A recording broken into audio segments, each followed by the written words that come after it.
Before we get started with the football stuff, just have an announcement to make. I got word last night that Bill Clark Holmes, and of course, everybody knows Bill and his family, Lance, Hunter, and Heath, and they have bought the remaining upper deck tickets for the home opener against the University of South Carolina.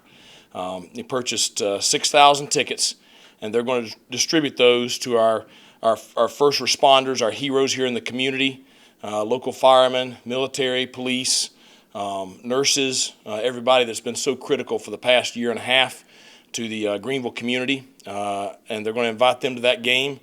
Just really appreciate the support of Bill and his family in doing this. Obviously a major step up contribution to the athletic department, to the football program, and it even further helps ensure that we're going to have a full house on September 11th. So we've got some business to take care of before then, but certainly exciting news, and really the kids. I told the kids before I came in here, and they're over the top, just excited about that. So just wanted to mention that before we get into practice.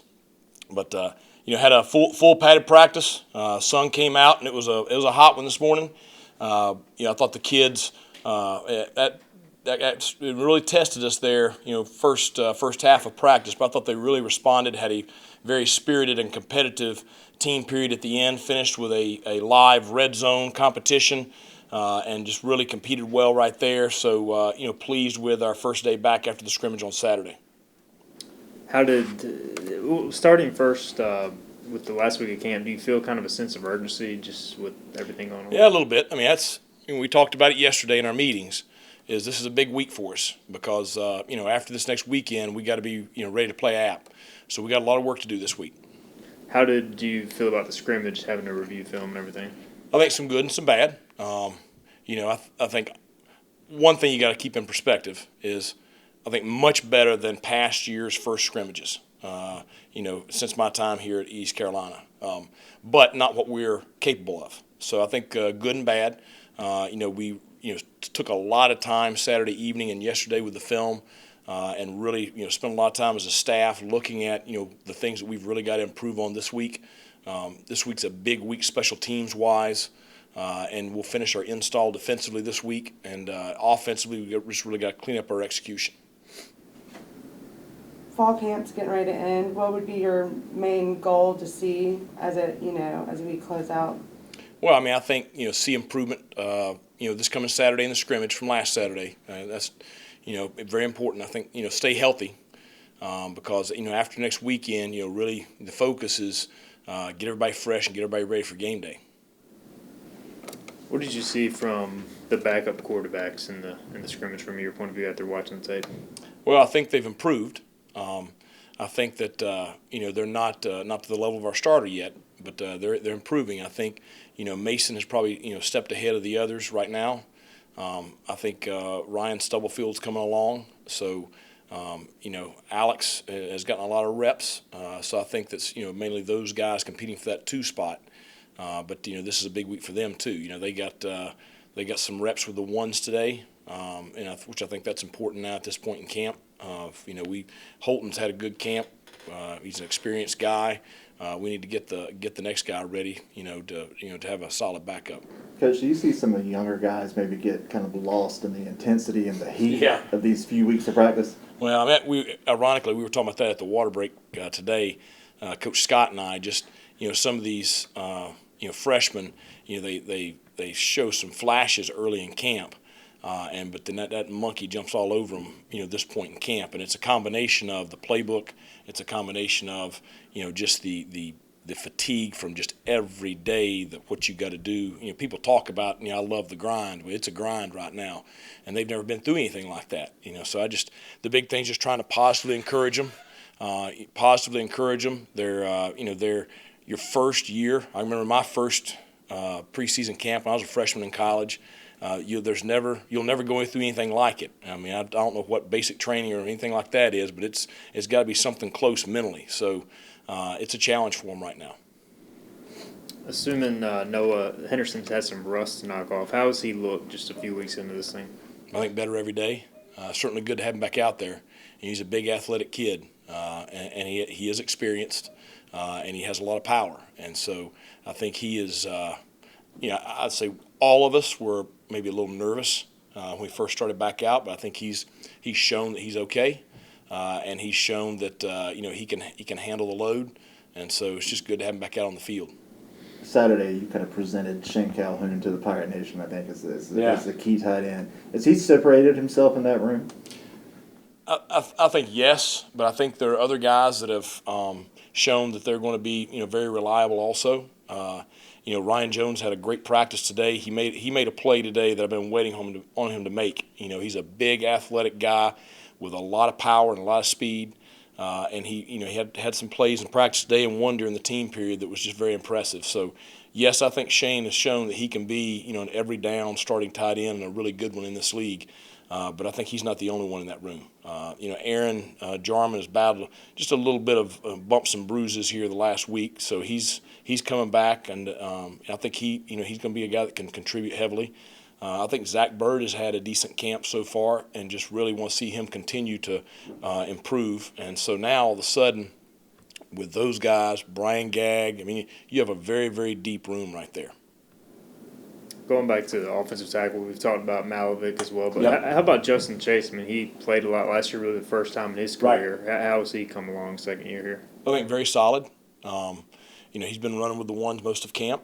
I think that, with Noah back, now you have three guys that I think are starting tackles in this league. And so I think it really, certainly helps a lot depth-wise. What does the offense have to do this week to get ready to have a better showing on Saturday? Well, I think that just, our defense, I thought had really good intensity, really good physicality on Saturday. I think our offense has to match that, and I think they've got to execute a little bit better. It's good. It's good for us. I thought that today probably the offense got the better of the defense there in that competition at the end of practice. So that's usually the way it goes. It's kind of a back and forth deal. But, they're going to hear about it all week because the defense is feeling good about themselves right now. So I'm sure they'll be ready to go on Saturday. So everybody doing okay? Yeah. Coach, your thoughts on the scrimmage first off, since we haven't had a chance to talk to you. Yeah, I think, right now App State's 17 days away. I think probably 14 or 15 practices in there. Nowhere are we close to where we want to be game ready for App State. And that's got to be our mind focus. Good, bad from Saturday, you got to take that. And you got to keep pushing forward every single day about how we want to take on App State and how we're going to beat App State and our mindset. And if we're not stressing ourselves every single day, then we're not doing our job, as players, as coaches, as support staff in the building. So that's got to be every breathing moment that we have has got to be about App State. It's got to be pushing forward for App State. And we see some guys, stand out on Saturday, but we also seen a lot of things we got to correct. We had our, we talked about our green dot, red dot last week, and the good, the bad, the ugly. I think we had about 45 plays we pulled from the scrimmage, and there was a lot of red dots that we got to get fixed. And the big thing was our effort has to be the standard every single snap from all 11 guys on the field, not just 2 or 3. We'd have good effort from 2 or 3 guys, but all 11 guys got to be that standard, and then energy. We get too lulled into it's practice, and we're just going through the script sometimes. And you look out there, and it's the first time we've been in a game situation, and you look out there, and we're just kind of going through the script. We get a third down stop, and you couldn't tell it was a third down stop. We got to have energy, enthusiasm, juice, whatever you want to call it, and we got to be celebrating every single time we make a play. We got to celebrate it, and then just execution was the big one, and that comes a little bit being early, still in camp, still in the middle of things, and you got another week to clean that up before you turn all your focus to App State. So we got to get those three things cleaned up, as well as situational football. And that's just some of guys are still, a few young guys are still grasping the scheme where they don't realize, hey, it's 3rd and 12 instead of 3rd and 5. Nobody's sitting there telling them in their ear, hey, 3rd and 5, look at the sticks here. Now we're finally off the field, we're in a scrimmage situation, and we got to turn it up to that and get going there. So that's kind of where we're at from the scrimmage. I thought we had some guys flash, but we got a lot of things we got to get cleaned up the next 17 days and get ready for a Thursday night down in Charlotte to beat App State. Is that a short enough answer? That was good. Jeremy Lewis, he had a great pick on Saturday. How has he come along? And then also, with him and Xavier, how do you like that tandem at rush? I don't think those 2 kids even realize how much versatile they made our defense. and how good we can be with those two guys if they're playing at their top level, and when they play at their top level.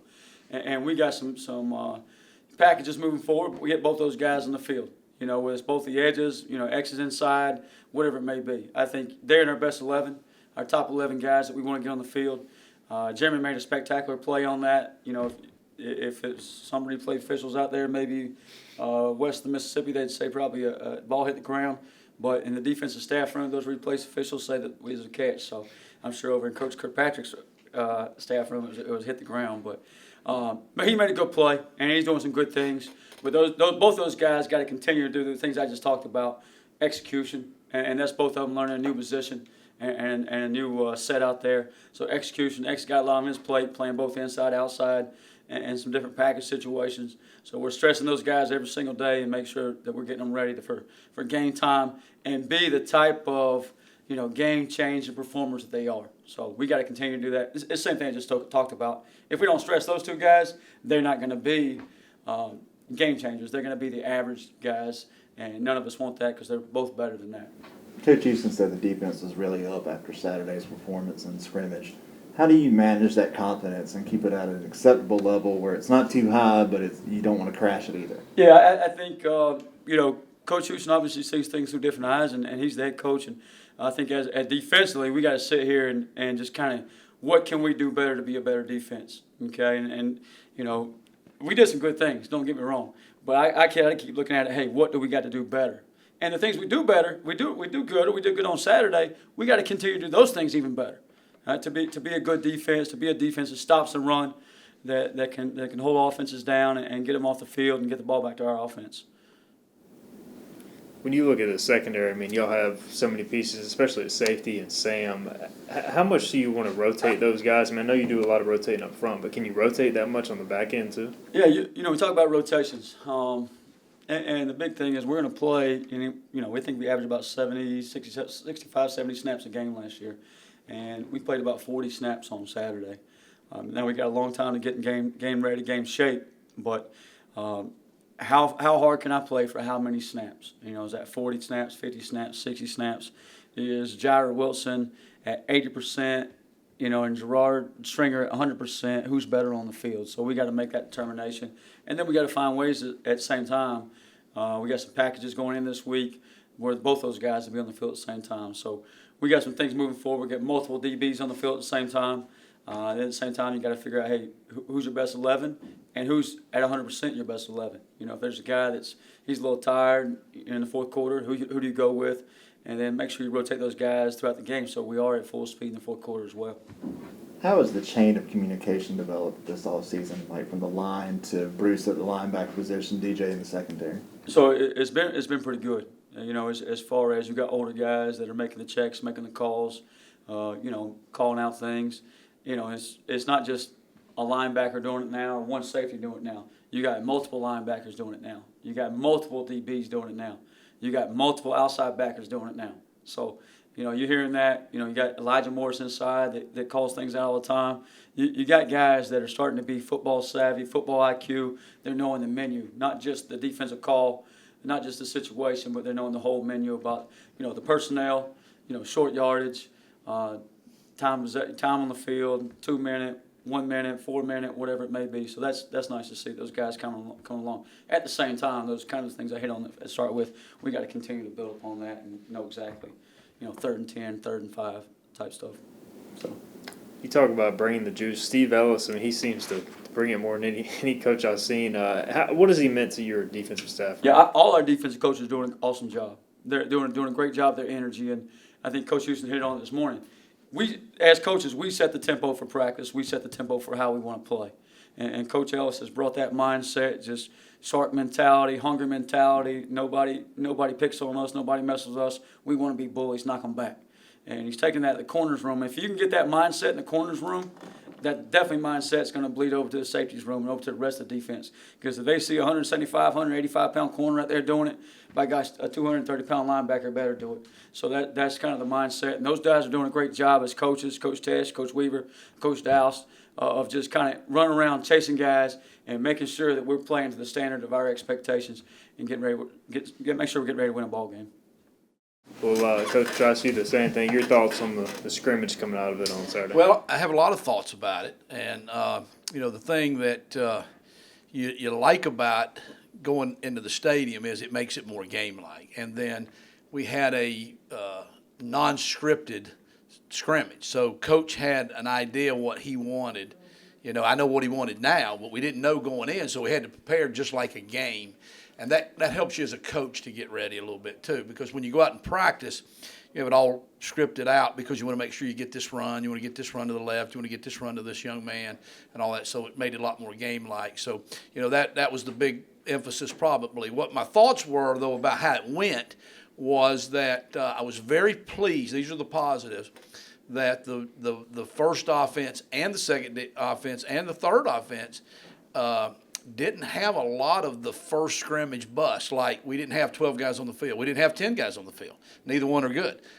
We didn't have anybody wrong substitution in the game, okay? We didn't have really a lot of penalties. The first group really only had one penalty. A guy jumped off sides, which for the first scrimmage, that's almost unheard of. You know what I'm saying, really? So those things are pleasing. The first offense did not have a turnover. They did not have a turnover. We did put the ball on the ground 2 times, okay, that we were able to get it back. So, those were some of the good things about it. We did have some big plays. We didn't have enough big plays, I didn't think, by the one offense. Now, you're going against your own defense, so that, it's a tough little deal right there. The thing that did kind of stand out a little bit, though, was I didn't think that the second and the thirds were very good. And you have to be careful of that as the coach. You're sitting there in the press box, and you kind of get frustrated, because you got 3 different groups going. The third group's probably your scout team, okay? Those guys that are redshirting or whatever. So you've got to bring them on. You want them to do good, so you're getting frustrated at them. They're probably not going to play in the game for a while. The second group really does need to be ready. We did have Sean Bailey out up front, and then we had that little dude. Little dude makes all this one play. I can't think of his name, whatever his name is. He wasn't in there, and that really makes a big difference. You'd like to have him, but wow, what great practice! Because how about if he's not in the game, or how about if the team just takes him out and double teams him like Central Florida did last year? It forces you to say, man, we better have a plan for what happens if we don't have what's his name, Tom? You're the little dude there. Yeah, there you go, Tyler Snead. So and then just to wrap it up, because I know I get long-winded here. I didn't think we had maybe the excitement on the offensive side of the ball that I would like to have seen us have. And, it's the first time Coach is in the press box, so I don't know. I don't think I had anything to do with it that I wasn't down there. But I just saw even we scored on the second drive, the offense did, with a really nice throw by Holton to Cam. And, we had an end zone view. You could see the sideline. About 3 guys went. Like that. Well, that's in a touchdown in a game. I mean, because we're playing it I'd like to see a little more excitement. Later in the scrimmage, Raji Harris made one of the greatest second effort, third effort runs that I've ever seen. It was an unbelievable run. We blocked it well. He popped it. Then about 17 guys hit him. He spun out of it, fought. And I didn't feel like we were chasing the ball or everybody was. I would have thought the coaches would have been having to hold everybody back. So I didn't think we were at that mentality. That's one thing we talked to the offense about this week about let's play every down, every situation like it is that Super Bowl. So that's my thoughts. Just that. Good thought. How is the offensive line responding to this many days of consecutive heat? It's hard. It's hard on the big guys. Those guys are all 300 plus, and you kind of say, well, you got to challenge those guys. Those guys got to be the tough guys. But it is the hardest on the offensive line guys. And so Sean Bailey's been out. Now you're 1 down. Somebody has to move up. Somebody has to get double reps. Trent Holler was out, the second center. That had a lot to do probably with the twos not maybe doing as well as I'd like for them to do. So it's been a challenge because they told me, and I was up in the press box, I did not think it was very hot. I thought it was about 72 up there, I guess, and I really did tell the person, can you turn that down to about 68? And I had a Gatorade, and I had a great view, and I didn't understand it. When I went down there after the scrimmage, I was like, damn, it's hot down here, ain't it, guys? And they were all like, yeah, Coach, Even the backup quarterbacks that didn't play much were sweating like crazy. They said the heat index was 106. So I thought, well, okay, you got to take that into consideration. Now, we all know that if you live in this part of the world and you're going to play football games in early September, okay, that could be the case. We've had some games like that. So we expect Charlotte to be hot. We expect the first game here at noon, since Tom scheduled that game at noon with South Carolina, to be a hot game. So it is stuff, we're doing it, and we need to do it. But that doesn't make them feel better while they're going through it. But they're a tough group. Coach Shanks, he's phenomenal. He ain't going to let them get an inch. Does Shank handle the heat better than the players? No. No, he does not. Have you noticed any separation in the battle for the backup quarterback spot? That's a thing that I'm about to what little bit of, that's why I have a little less hair, I guess, now. I'm pulling it out because there's three of them. Mason Garcia, Alex Flynn, and Ryan Stubblefield, and they've all done good stuff, and then they've all not done good enough to really claim that job. And so I heard one of your comments, somebody said something to Holton about, but you didn't get to play enough. We played 40 snaps, but that's why he only plays 40 snaps, that's our preseason game, is because we have to make ourselves play those other guys, because it's reality. Eventually, you're going to have to play somebody else. So you get out there and you want to compete, and everybody wants to win, everybody wants to taunt the other side and a whole bit, but you have to fight that as a coach and say, yeah, but we can't just leave Holton in there. Holton was 16 to 21. Tom counted it wrong. I think he had him 14 for 21. He's from Texas. They don't know math. So he was having a pretty good day. If you leave Holton in there, you're going to look a lot better no matter what. The other guys all had good days today, though. Okay, again, so I'm just going to have to make a decision eventually, probably, and go with your gut feeling, because they're not doing it right now. Would you ideally like to make that decision after the scrimmage, like especially when the app prep begins after this? That's exactly what the thoughts are. Sometimes you're in there with a competition for the first spot. We're not at this point, and that's okay, because Holton can handle that. I'm saying? The team can handle that. They know he's the guy. He's not going to take a day off knowing, okay, well, I've got the job locked up. He's not that guy. But we have to make a decision after the next scrimmage. So all the practices are important as well. So the scrimmages are not the only thing, because you won't get enough situations of them in it. You don't have enough reps. The big guys can't stay out there for 7 hours to get the quarterbacks enough practice.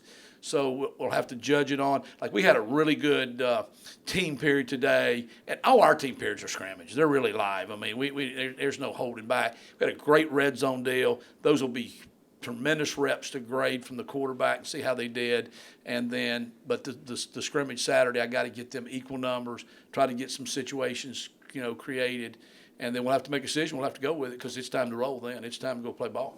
Are you seeing improved communication on offense with the familiarity between players, not just Holton calling things, but the line, the receivers, tight ends, those guys calling out formations? I am. Where we're at right now offensively, and offense, sometimes there's some growing pains to getting ready to all the things you have to do. We're to the point now where we didn't have a lot of busts, okay, a guy went the wrong way. A guy ran the wrong route, okay? We were in the wrong protection.